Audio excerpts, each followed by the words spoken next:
हिंदू सेवा संघ के राष्ट्रीय अध्यक्ष रविंद्र के द्विवेदी के मुंबई ऑफिस 4 बंगला अंधेरी पर अयोध्या हनुमानगढ़ी से आए संत राजू दास महाराज व उदासीन के संत धर्मदास का आगमन हुआ। इस दौरान रविंद्र द्विवेदी व राजू महाराज ने हिंदुत्व और सनातन की बात की। आड़े हाथों कई बड़े नेताओं को टारगेट भी किया। आपको बता दें, इसके पूर्व भी रविंद्र द्विवेदी अयोध्या जाकर जनसंख्या के कानून लागू हो इसकी मुहिम पर कार्य आरंभ किए हैं। आइए आपको दिखाते हैं ये रिपोर्ट। आश्रम है गोविंदाश्रम, जिसमें एक और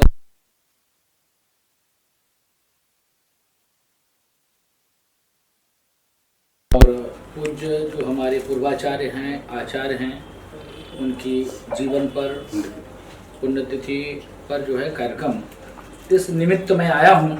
इसके साथ साथ मैं श्रीमान द्विवेदी जी को आभार व्यक्त करता हूँ, इनको साधुवाद देता हूँ, इनको धन्यवाद देता हूँ।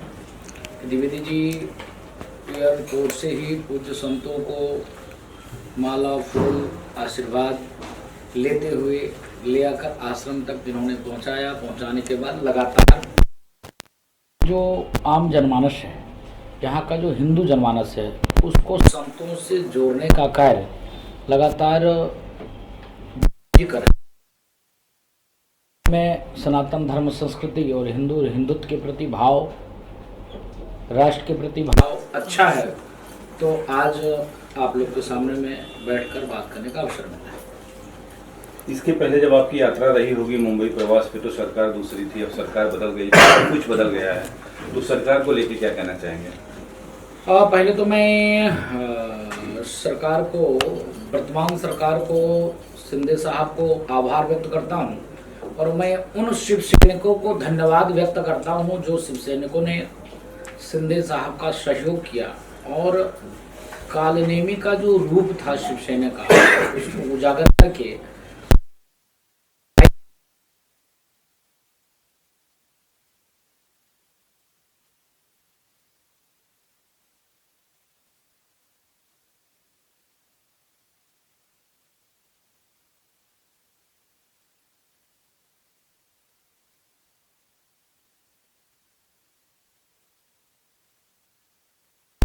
प्रणाम स्वरूप आप देखिए, जिसने बात किया कि मैं बाबरी मस्जिद अयोध्या में बनाऊंगा, उसके साथ सरकार बनाना, जिसने कहा निहत्थे राम भक्तों के ऊपर गोली चलवाई, उसका सहयोग लेना, जिसने राम को काल्पनिक कहा, राम जन्मभूमि मंदिर के विरोध में 16-16, 17-17 वकील खड़े किए, जिसने राम सेतु को काल्पनिक कहा, जिसने साधु संतों को बोको हराम, ISI, तालिबान और भगवा आतंक मरने के ऊपर जो कार्य किया, उसके साथ सरकार बनाकर उसके साथ चलने का। उसके बाद जो हिंदुत्व की बात करता था, जब आप बताओ हनुमान चालीसा पढ़ने पर मैं, आप बताओ, आप कोई दिक्कत नहीं हमको हनुमान चालीसा से, आप कहो तो अब मैं बुलाता हूँ, आप सारे लोग आके मेरे यहाँ हनुमान चालीसा करो, चाहे आपके घर आता हूँ, आप भी हनुमान चालीसा की अनुमति दोगे, कोई समस्या नहीं। ठीक है, राजनीतिक करना अच्छी बात है, खूब राजनीति करिए, लेकिन जिस उद्देश्य के लेकर मेरा जन्म हुआ, जिसके लेकर हम जाने और पहचाने और माने जाते हैं, जिसके जन जन में हिंदुत्व बसा हुआ है आम जनमानस में, हम उसकी आस्था को किसी के हाथ बेच दें, ये कहाँ तक न्याय है? तो शिंदे साहब को आभार है। शिंदे साहब इस मिथ्या को तोड़कर और पुनः एक नया शिवसेना को बनाया। जो चोला था, जो खाल था, उसकी उतार दिया कालनेमी वाला, और पुनः जो स्वरूप था शिवसेना का, उसमें शिंदे साहब ने लाया है। इसके नाते शिंदे साहब का आभार है, धन्यवाद है। लेकिन शिंदे साहब से भी एक अपील है, हिंदुत्व पे, सनातन धर्म संस्कृति पे, साधु संतों के ऊपर अगर कुठाराघात होता है, उसके ऊपर किसी भी प्रकार का दुर्व्यवहार होता है, तो उस पर तुरंत एक्शन लेकर और हिंदुत्व पे भी कार्य उनको खुले तरीके से भाव, विचार, मानसिकता, मनोदशा में कार्य करना चाहिए। यह उनसे अपेक्षा है, शिंदे साहब से, साधु संतों का, आम जनमानस का, हिंदुओं का। सर, एक राजनीतिक सवाल आपसे कहना चाहूँगा। विपक्षी कहती है अच्छे दिन नहीं आए हैं और अच्छे दिन आने वाले हैं, तो आप किस नज़रिए से देखते हैं ये चीज़? अभी मैं बोलूँगा तो लोगों को बुरा लगेगा, अब आप कितना अच्छा दिन चाहते हैं। एक समय था कि एक टीका बनना था, वह टीका 50 सालों में लोगों तक पहुंच पाया, लग पाया। और इस भयावह जो वैश्विक महामारी थी, जहां पर स्थिति यह थी कि जो नंबर 1 पे टॉप 10 देश है, जिसकी मेडिसिन में भी नंबर 1 का है, मेडिकल में भी नंबर 1 का है, उत्पादन में भी नंबर 1 का है, व्यवस्था में भी नंबर 1 का है, अर्थ जगत में भी नंबर 1 का है, वो बताओ 100 नंबर पे पहुंच गया। उसके रोज आए दिन लोग मर रहे थे। अब मेरे पास 10,000 लोग पर एक बेड है, एक नहीं 10,000 लोग पर एक बेड है। हमको किस प्रकार से उस काल के गाल से इस सरकार ने निकाल के रखा। उसके बाद देखिए, उस समय में पीपी किट हम चाइना से लाते थे। आप लोगों ने सुना होगा कि चाइना ने पीपी किट जो है डुप्लीकेट दे दिया, यूजलेस, यूज किया हुआ पीपी किट चाइना ने मुझको दिया। आज स्थिति आ गई कि पीपी किट मैं बना रहा हूं, मैं दूसरे को जो है वो दे रहा हूं। एक समय था कि जो कोरोना का जो टेस्टिंग लैब थी, वह लैब देश में 3 था, आज 4,000 सुपर लैब हो गए। और एक नहीं कई वैक्सीन, 3 तो मैंने बनाकर लगा दिया, दूसरे को बेच दिया। उसके बाद 3-4 वैक्सीन और भी मेरे पास बने हुए रखे। इतने वैक्सीन बना लेना, हम लोग 2-2, 3-3 बूस्टर डोज लगा लिए। यह संभव इतना तेजी से, उसके साथ विकास की आपने बात किया। उन्होंने उसके बाद आपने कहा बदलाव तो इतना आया है कि जो लोग राम को गाली देते थे, जो लोग सनातन धर्म संस्कृति को गाली देते थे, जो लोग कहते थे, एक प्रदेश है दिल्ली, उसका मुख्यमंत्री कहता था कि मेरे नानी को पेट में बहुत दर्द हुआ जब बाबरी मस्जिद गिराया गया। एक लोगों ने निहत्थे राम भक्तों पर गोली चला दिया। एक लोगों ने हमको बोको हराम, ISI, तालिबान और भगवा आतंक मढ़ दिया। राम को काल्पनिक कह दिया। उसके अंदर इतना परिवर्तन आ गया कि त्रिपुंड लगाना, भगवा वस्त्र पहनना, बड़े बड़े रुद्राक्ष के माले पहनना, कुर्ते के ऊपर से जनेऊ पहनना, बताना कि मैं कश्मीरी ब्राह्मण हूं। उसके बाद आप देखिए, जिसने गोली चलवाई वो कह रहा कि आज मेरी सरकार होती तो मैं अयोध्या में भव्य दिव्य राम जन्मभूमि मंदिर बनाता। आज देखिए, जो कहता था नानी की पेट में दर्द हो रहा था, आज वो जाके हनुमानगढ़ी दर्शन कर रहा है, सरजू आरती कर रहा है, राम जन्मभूमि मत्था टेक रहा है। और दिल्ली से लोगों को ले जाकर कहता है कि मैं जो है आपको दर्शन करवाऊंगा अयोध्या का। आज देखिए कितना परिवर्तन आ गया कि जो लोग कहते थे तिलक तराजू और तलवार, इनको मारो जूते चार, उनकी क्या स्थिति परिवर्तन आ गया। अयोध्या में जाकर राम और परशुराम की बात करना पड़ा है, वहां पर कार्यक्रम करना पड़ा है। वो तो कभी नहीं कहा कि हाँ, जम्मू कश्मीर में जिस प्रकार से कश्मीर ब्राह्मण मारे जाते थे, काटे जाते थे, भगाए जाते थे, उस पर एक शब्द नहीं बोला।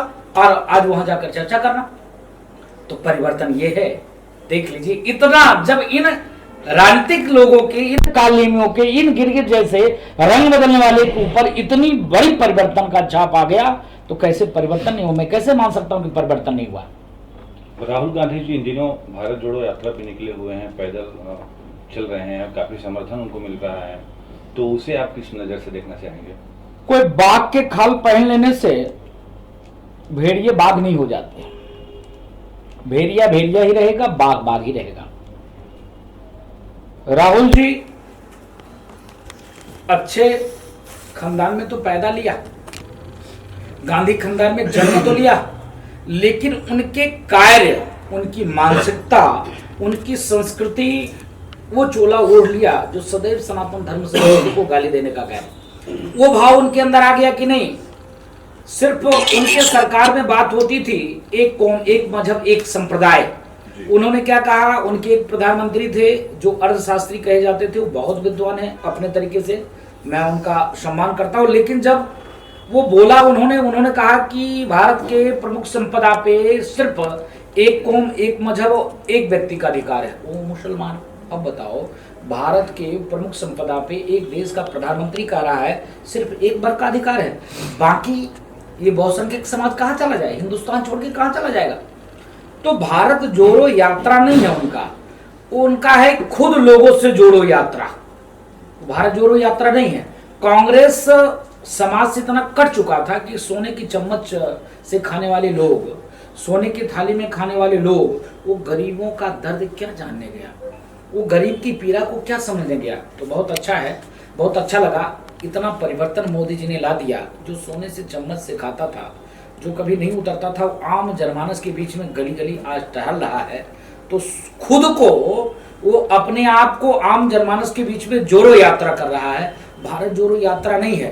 भारत जोड़ो यात्रा तब होती उनकी जब वो सर्वे भवन्तु सुखिनः सर्वे सन्तु निरामया विश्व बंधु तो वसुधैव कुटुंबकम भाव से कार्य करते हैं। उनके लिए जब सनातन धर्म संस्कृति की बात आती है, हिंदू और हिंदुत्व की बात आती है, मौन हो जाते हैं, गौन हो जाते हैं, चुप हो जाते हैं, एक शब्द नहीं निकलता है, एक वाक्य नहीं निकलता है। और किसी एक पंचर छाप जो दूसरे को टोपी पहनाने का कार्य करता है, ऐसे शुगर के औलादों की बात आ जाती है तो तुरंत रोड पे आ जाते हैं, बिलबिलाने लग जाते हैं, चिल्लाने लग जाते हैं, उनको तकलीफ होने लग जाती है कि सबसे बड़ा हमारा ही बच्चा है। तो यह मानसिकता राहुल जी के अंदर है। इसके नाते मुझको तो नहीं लगता है कि राहुल जी देश के लिए सुयोग्य साबित होंगे, क्योंकि देश में एक से एक संत महापुरुष जिन्होंने अपना जीवन ही समाज के लिए दे दिया है, उनके अंदर जो अंदर भी है बाहर भी है, ऐसे लोग भी कार्य करने वाले हैं। वही लोग समाज के लिए आगे आकर कार्य कर सकते हैं। ये तो मैंने पूर्व में ही कहा कि शुगर की भेड़े की रूप में और शेर की खाल पहनकर कार्य करने से काम नहीं चलेगा। जब महाराज से मिलने आप अयोध्या जाते थे और आज महाराज आए हैं मुंबई में, आप अपना चरण रखे हैं, क्या कहना चाहेंगे? सबसे पहले तो मैं महाराज जी का बहुत बहुत आभार व्यक्त करना चाहूँगा, और महाराज जी के साथ साथ मैं धर्मदास जी जो उदासीन अखाड़ा से आए हैं महंत जी, इनका आभार व्यक्त करना चाहूँगा कि इन्हीं की वजह से महाराज जी आज यहाँ पर पहुँचे। सर, आप हिंदू संगठन चलाते हैं और देश की जनसंख्या की बात करें तो इस पे आपका संगठन कुछ काम कर रहा है कि जनसंख्या कैसे रोकी जाए, कैसे कम की जाए? समय में ये आपको क्या लगता है?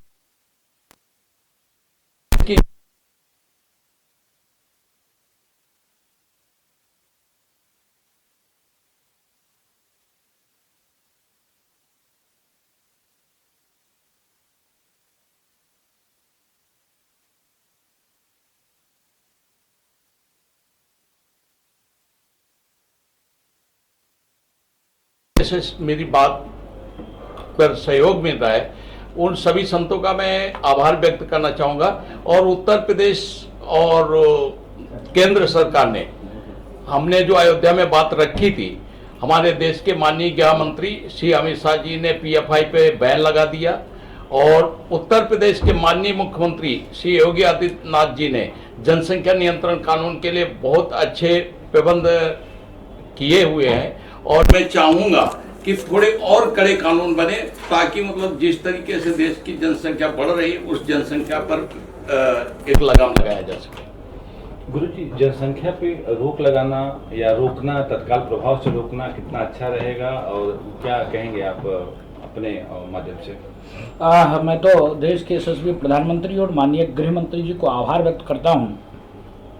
अभी श्रीमान द्विवेदी जी ने कहा कि पीएफआई राष्ट्रद्रोही संगठन है, पीएफआई आतंकी संगठन है, पीएफआई समाज तोड़ो संगठन है, पीएफआई देश तोड़ो संगठन है, पीएफआई देश को बांटने का संगठन है, जिसकी परिकल्पना हो 2047 तक मुस्लिम राष्ट्र, जिसकी परिकल्पना हो राम जन्मभूमि मंदिर को तोड़कर बाबरी मस्जिद बनाना, जिसकी परिकल्पना हो लव जिहाद, धर्मांतरण, जिसकी परिकल्पना हो कि लगातार देश में आतंक का माहौल पैदा करना, वो कभी राष्ट्रवादी संगठन नहीं हो सकता है। इसके नाते पीएफआई पे बैन किया, माननीय जी को धन्यवाद। लेकिन ये गंभीर विषय है, जनसंख्या, ये बढ़ती हुई जनसंख्या समाज के लिए नहीं हितकर है, न राज्य। जिस प्रकार से संसाधन का अनर्गल तरीके से दोहन, जिस प्रकार से एक कौम, एक मजहब, एक संप्रदाय की ही बात इन राजनीतिक दल के लोग करते हैं, यहाँ पर बहुसंख्यक समाज को इतनी समस्या, इतनी कठिनाई हो रही है कि आप देख सकते हो धर्म के आधार पर अफगानिस्तान की क्या स्थिति होगी। अफगानिस्तान पूरे विश्व बिरादरी से खत्म होने के कगार पर है। अफगानिस्तान में एक समय था, आज ही के दिन 100 वर्ष हो रहे हैं, 100 वर्ष पहले रावण की पुतला दहन होती थी वहां पर वहां के व्यापारी हिंदुस्तान आते थे, हिंदुस्तान के व्यापारी अफगानिस्तान जाते थे। आज देखिए तालिबानी हुकूमत ने अफगानिस्तान को खत्म कर दिया और वहां एक एक भी हिंदू, एक भी सिख, एक भी ईसाई, एक भी अन्य वर्ग, अन्य संप्रदाय के लोग नहीं रह गए। कट्टरता देखिए। उसके बाद देखिए पाकिस्तान पे चले आइए। जब धर्म के आधार पर देश का बंटवारा होता है, मैं क्षोभ प्रकट करता हूं गांधी जी के ऊपर। गांधी जी ने कहा था कि मेरे लाश के ऊपर देश की बंटवारा होगी, लेकिन गांधी जी की जीते जी गांधी जी के सामने में देश का बंटवारा होता है। चलिए कोई बात नहीं बापू, आपने कार्य किया था इसलिए आपको माफ करता है यहाँ का जनमान।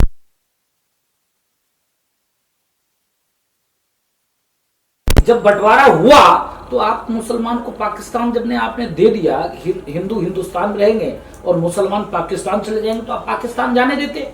फिर भी आपने रोका तो ठीक है, रोकने के बाद इतना उसको अधिकार दे दिया, इतना संसाधन पे उसका हक दे दिया, इस प्रकार से उसको सम्मान यहाँ पर मिल रहा है, फिर भी देखिए स्थिति क्या है। जम्मू कश्मीर हिंदू विहीन होते चला गया।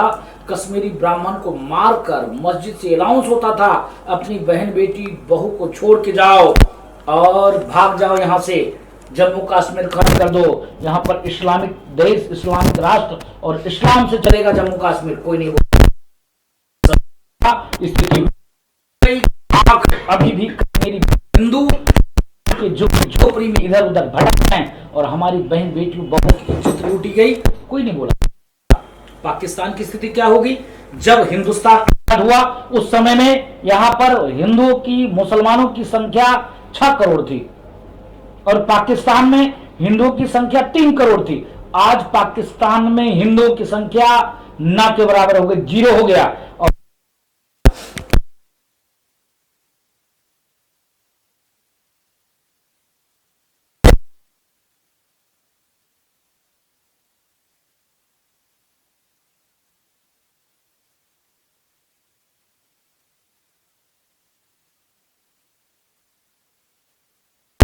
कई लाखों में रह गई। तो जहां पर भी इनकी संख्या बढ़ती है वहां पर हिंदू, सनातन धर्म, संस्कृति, अन्य मजहब, अन्य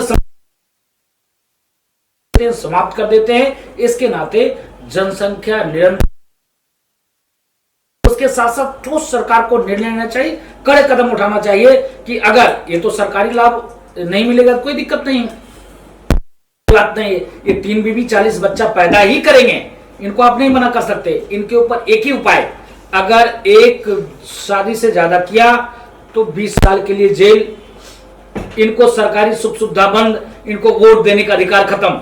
आज के डेट में अगर वोट देने का अधिकार खत्म हो जाएगा, इन जो गिरगिट जैसे राजनेता रूप बदलते हैं, इन कालनेमी घड़ियाली या सुभाष इनके ऊपर से हाथ हटा लेंगे। आज एक ही कारण है, देने का अधिकार है। देखिए बांग्लादेशी घुसपैठी, रोहिंग्या मुसलमान, हिंदुस्तान जो इस देश में रहते हैं, जो आतंक वारदात करते हैं, आए दिन घटना करते हैं, लूट, हत्या, बलात्कार, तमाम चीज करते हैं, कोई बोलने वाला नहीं। पूरे देश में जहां भी आतंकी गतिविधियां होता है, हम तो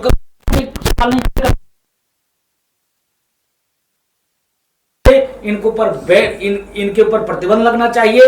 अगर एक से दूसरी शादी की 20 वर्ष तक जेल, अगर 2 से ज्यादा बच्चा पैदा किया तो आजीवन कारावास, तब जाकर ये लोग मानेंगे। अधिकार खत्म करना चाहिए, सख्त ठोस देना पड़ेगा, तब जाकर ये देश बचेगा, तो नहीं। आशीर्वाद द्विवेदी जी भी आपके साथ बैठे हैं। हाँ, द्विवेदी जी का सबसे पहले बहुत बहुत धन्यवाद कि महाराज श्री को एयरपोर्ट से लाए, भव्य स्वागत की द्वारा। और हम लोग गोविंद धाम महाजन दरबार में प्रतिवर्ष ये सालाना वार्षिक उत्सव होता है, उसमें आते हैं और उसी बहाने महाराज जी आए और हम सब लोगों को, मुंबई वासियों को, मुंबईकरों को बहुत बहुत आशीर्वाद, सबको शुभेच्छा। और सब लोग इसी तरह से, जिस तरह से हमारे महाराज श्री ने हिंदुत्व के ऊपर अभी व्याख्यान दिया है, तो हिंदुत्व को जन जागृति तक पहुंचाएं। जन जन तक हिंदू जब जागृत होगा तभी हम इन सब समस्याओं से पार पा सकते हैं। धन्यवाद।